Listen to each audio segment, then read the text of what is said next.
Alright, now we are pretty much done with buffers, and at this point you can now go on ahead and read the documentation of buffers on the Node.js website, and you should be able to completely understand it.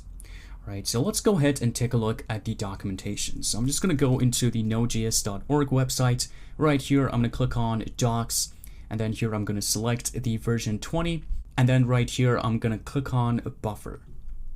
Alright, so here's the complete documentation for the buffer object. So let's scroll down and see where it starts. Now it starts right here. Here it says why buffers are used. Here it says buffer objects are used to represent a fixed length sequence of bytes. And you should now completely understand what this sentence means. And it also says that many Node.js APIs support buffers. So we're going to see buffers a lot in pretty much all the other Node.js modules that we're going to explore. It's heavily used in the net module, in the file system module, in streams, and many others. So we're going to see this buffer a lot from now on in the course. Now here it also says that the buffer class is a subclass of Unit 8 array. So buffers are inheriting from this Unit 8 array. Now this is an ES6 feature. It's a typed array, and typed arrays were introduced to JavaScript in ES6. And now that you understand the concept of buffers, you should also be able to understand typed arrays, especially Unit 8 array. Now Unit 8 array, it just means that, well, it's an array that each element is Unit 8. So each element can hold 8 bits, all right? And some of the code that we wrote here in this section, you can just go ahead and instead of using the buffer object, you can also use the Unit 8 array and see for yourself how they differ. It should be usually the same thing, but sometimes, for example, when you're trying to run a character encoding on top of your data, it would be different. Now you have to use some decoder object, some other things. So it's just something to keep in mind that the buffer object is inheriting from this Unit 8 array. But we're not going to talk about the concept of typed arrays here in this course. It's a JavaScript concept. And also if you want to learn about them, I'm sure that you could now that you understand what buffers are. Now before you really start to learn about typed arrays, I suggest that you first try to solidify your knowledge on binary data. You have to learn about 2's complements. How can you store a binary number that is maybe a negative number or it's a float? So if before you get into typed arrays, you learn about those concepts first, and then you get into typed arrays, understanding typed arrays will be really, really easy for you. Trust me, you just have to first learn about those binary concepts. Now, we're not going to talk about these other binary concepts. You should now have a good understanding of binary numbers, but we haven't talked about everything, right? Well, we dabbled in a few of the concepts such as 2's complements and bitwise operators such as shifting a number to the right or to the left. But well, it was just a touch on. We didn't really explore them deeply. I will, however, include a few resources to this video, so if you want, you can go ahead and learn more about binary numbers. It could be a good thing to learn about. Again, it's one of the core computer science topics. It will stay with you all the time, really. You're not really going to use them too much if you're just dealing with high-level stuff and you don't really create really complicated applications. But still, it could be a good thing to learn about because it's still the same concept here in Node. You'll see them in JavaScript, you'll see them in Python, and if you want to use C, C++, Java, you're going to see them a lot. So I'll just put some of these resources here. You don't have to learn about them right now, but keep in mind that before you learn about typed arrays, you should learn these things so that understanding typed arrays will be much easier for you. Anyway, let's move on with the documentation. So here, if I scroll down, here is talking about buffers and character encodings. Here you can see the list of the character encodings that the buffer object supports. There's this encoding that's called binary, and it's not actually what the name suggests. And here it also says that the name is very misleading because this binary is just an alias for Latin 1, which is just a character encoding, okay? It's not binary data, it's not something like that. It's just a name that's an alias for this, all right? Anyway, so if you scroll down here again, you can see buffers and typed arrays. For example, here we can create a Unit 32 array. Now, Unit 32 means that it's an array and each element of the array is now 32 bits. Okay, so they should kind of come natural to you now that you understand buffers, but still there's one more thing missing before really fully understanding typed arrays, and that's the concept of binary numbers. All right, but you can also get the idea right now that this is Unit 16, so well, it's the same thing. And also a lot of functions that we have available here in typed arrays, We also have them in the buffer object because, well, buffer is inheriting from this. So we also explored a lot of these things such as .fill and a few others. And well, yeah, you can also now easily understand typed arrays. So here it says that if you have a typed array, you can easily create a buffer object off of it. So here in the from, you just, as an argument, you just specify your typed array and that's it.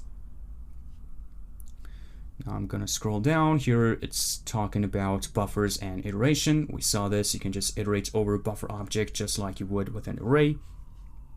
Now here it's talking about the blob class. Now we haven't talked about this, but we will when we get into talking about worker threads and dealing with other processes, spawning processes and stuff like that. But it's an easy concept. Now that you understand buffers, you can also easily understand this, but we're going to save this discussion for later in the course. But again, it's nothing too crazy. You can just easily learn how this works. So I'm going to scroll down. Here's the buffer class. We talked greatly about .alloc. And then we also talked about alloc unsafe. Here's alloc unsafe slow. We also talked about this one. Buffer.byte length. It works as the name suggests. It will take a string and an encoding and tell you how many bytes it needs to store that. And then we have buffer.compare. We can use this to compare buffers. .concat to add a few buffers together. Again, you should be able to read the code and just read the description, just play around with it a little bit, and you will also understand the other methods that we didn't talk about in this section. Then we've got .from. Here you can specify an array, and if you do that, you have to specify an array of numbers. You can also do the same thing, but with an array buffer. Then what else we have here? We've got, well, buffer.from. You can also pass a buffer. Well, maybe if you want to copy a buffer over, you could do this. So we can pass a few things to this from, and we talked about most of them, but there are some other things that you can pass it as from as well. You can just see the whole list here. Here, .isBuffer will just take an object and tell you whether or not that is a buffer. Buffer.isEncoding, if you want to check whether or not the buffer object supports a particular encoding, you would use this method. Buffer.pullSize, we talked about this, that this is the default value for the pull size, but you can also change this if you want. Now here's the bracket operator that you can just use just like you would in an array. You can use this to access a specific element, and here it tells you what will happen if you specify something that's out of range. And here it also says that this operator is inherited from the unit8 array, which is again just a typed array. Here's .buffer, which will return the buffer that the buffer was created out of. And then we've got, what else? We've got copy.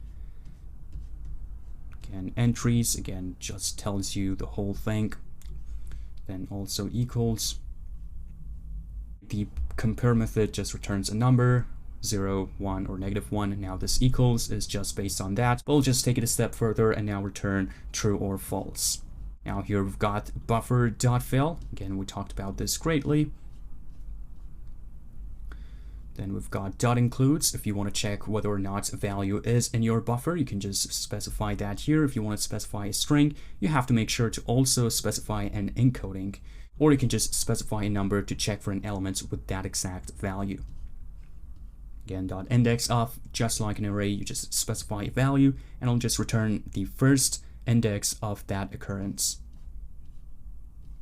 Again, buffer.keys, .last index of. Now this one just does the exact opposite. So instead of returning the first occurrence, it will return the index of the last occurrence of the value that you're going to give to this method. And what else we have? The length, which is number of bytes in a buffer. We saw this as well. And now here, starting from this point, read big int and then maybe int 64, int 32 and whatnot. Again, to really be able to understand these, you first have to really understand binary numbers, how you would subtract them, how you would add them together, and stuff like that. Again, I'll put them here in the resource section. If you want, you can go ahead and learn about them.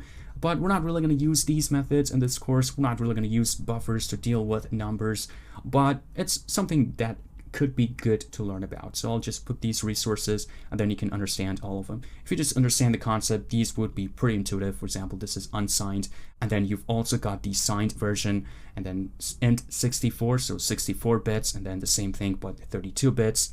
Now double numbers and float numbers. So if you just understand the binary numbers, all of these will just come naturally to you. You can just read the method name and then you'll understand what they do.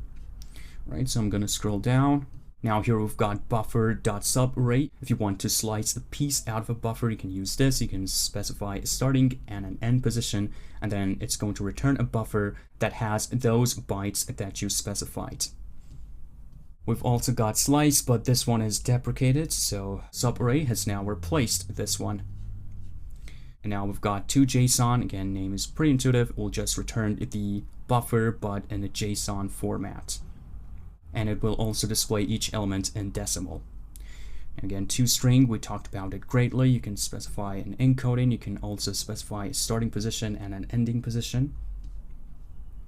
Buffer.values. Buffer.write. Here you can use this one to write string to your buffer, but you also have to make sure to specify correct encoding. Well, if you don't, the default one will be UTF-8. Now here we've got the exact same methods to deal with numbers, but now the write ones. We've got write big int 64 and then a whole bunch of other ones. But again, we're not going to talk about them. We used one of them, read 8int and write 8int. So I'm guessing that you have some ideas about what they do. They're just there to deal with numbers, but it's not really the main focus of us. Now, if I want to teach you all about binary, it's going to take me at least another hour, maybe 40 minutes, so I'm not going to do it. There are already great resources out there that will teach you about this concept, so I'll just link them, and please go ahead and learn about them if you want to understand what these methods do as well. Alright, now here we've got a few deprecated methods, so I'm going to scroll down even more. Now here are some methods to check if the input is compatible with some kind of an encoding. If all the bits are valid UTF-8 data, it's going to return true. Same thing with ASCII. Now here we've got a few other methods, and we've got a few constants. We took a look at max length, which is the largest size that you can allocate for a buffer, all right? And this value is actually different depending upon your system architecture. So if it's 32 bits, you're going to get this value. If it's a 64-bit machine, you're going to get this value. And the same thing, but now with string. And here's the zero fill buffer option. You can specify this when you're running your Node application. And when you do that, it's just going to make sure that all the buffers that you're going to allocate are zero filled. So alloc unsafe is now going to always have a value that is all zero, okay? But this is going to decrease the speed of your application, so use HIT cautiously.